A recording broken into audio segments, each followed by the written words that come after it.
Near Washington, a giant Soviet bomber stands poised for flight. Her passenger, Soviet Commissar Molotov. He came for a week of conferences with President Roosevelt. Secretary of State Hull and Ambassador Litvinov are on hand to see him leave.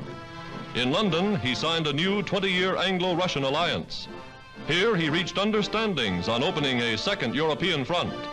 The war's best-kept secret. Not until Mr. Molotov was safely back in Moscow was his visit revealed.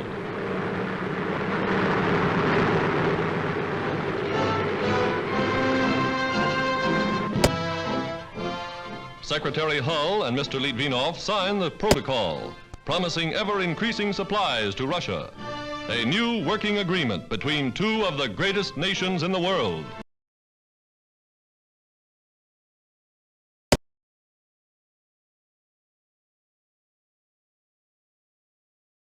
Grand Coulee Dam, newest monument to American engineering genius, and a mighty weapon in the battle of war production. Today, the giant power plants, biggest in the world, begin to hum as for the first time the spillways begin to flow. A waterfall higher than Niagara, 1.5 million gallons every second.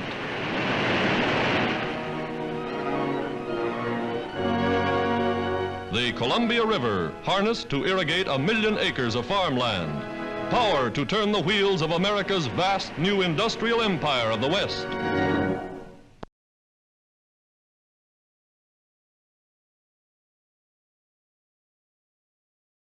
At the White House, a Marine Guard of Honor for George II, King of Greece. Arriving by clipper from Cairo, he's welcomed to Washington by President and Mrs. Roosevelt.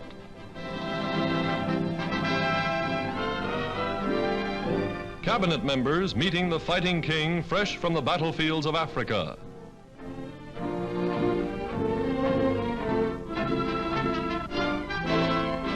He faces a barrage of cameras as calmly as he faced the foe. The world will never forget his nation's heroic resistance, nor His Majesty's gallant stand. Today, he seeks war supplies for Greek forces still fighting as United Nations allies.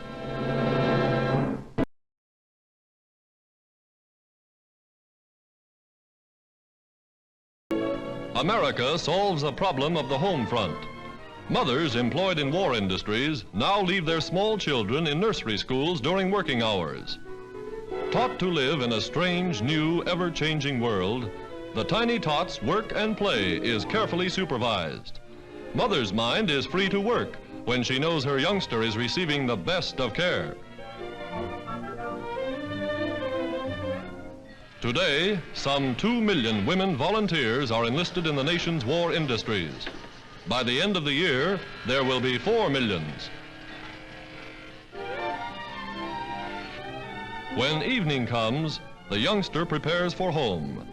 Her day's work done, mother stops by to pick him up. America safeguarding the health and welfare of its young, while mother helps win the war.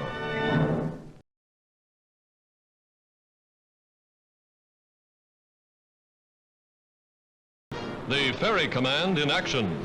American bombers arriving at a transfer point in Canada, aerial crossroads of the world. United States Army pilots turn the ships over to a Royal Air Force crew for the long trip overseas.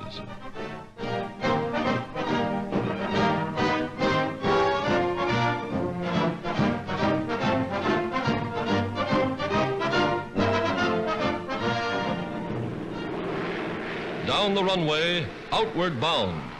Canada, Britain, and the United States launching the greatest sky offensive the world has ever seen.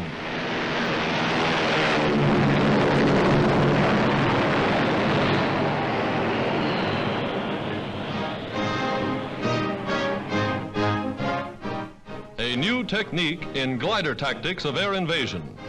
The Army Signal Corps conducting the experiments. A rope is rigged for the oncoming plane to catch.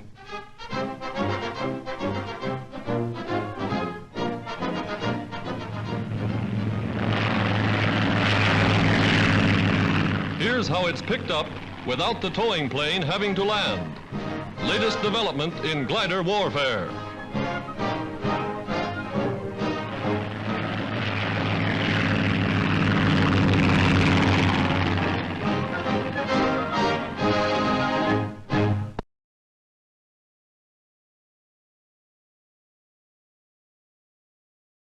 America, land of abundance, learns to mobilize its waste, to save its scrap, to provide more metals for war.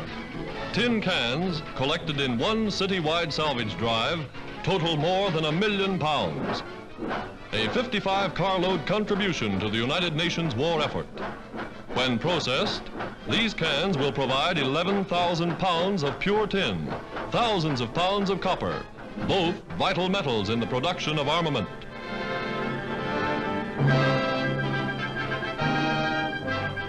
Somewhere in America's vast Midwest, where once stood a cornfield, the world's biggest aluminum plant is now operating to meet the increased need for this most vital of war metals.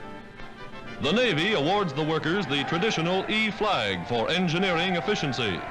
Highest possible testimony that industry is doing its job speedily and well.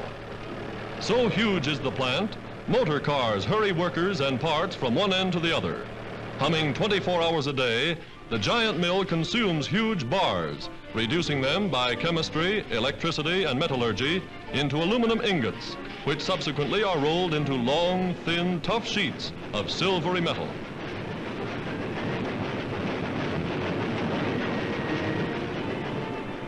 A mile of aluminum for the bodies, the wings, the motors of planes, geared to produce 1.5 billion pounds a year for military requirements alone.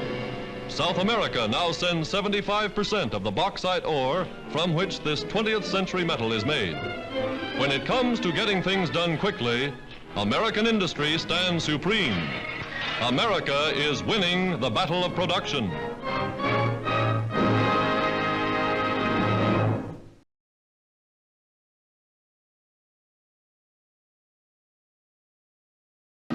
America at war. In New York, masked flags leading 500,000 marchers in the greatest patriotic and military demonstration ever seen in this or any country.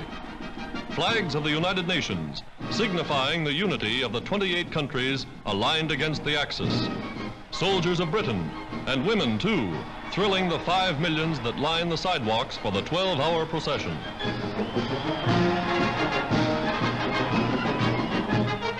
Princess Martha of Norway taking the salute as doughty British sailors swing down Fifth Avenue.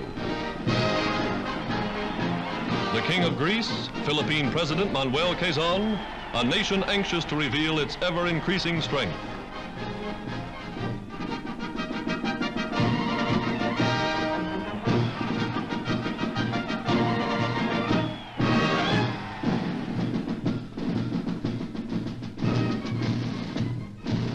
West Point cadets, future officers of the nation's armies, in battle dress, ready to take the field.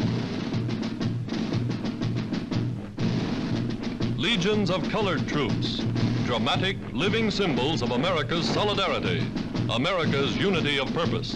Today, these troops march to the cheers of their countrymen. Tomorrow, they will be on their way to the far-flung battlefronts of the world.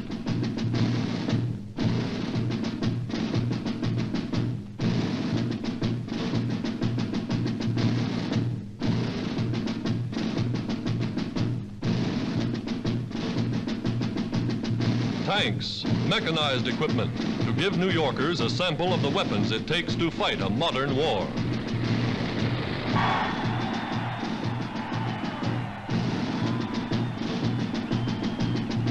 For miles, for hours, even into the night they march. Workers in armament industries joining the procession, the home front organized for war. All America on the march, flying the battle flag that has never known defeat.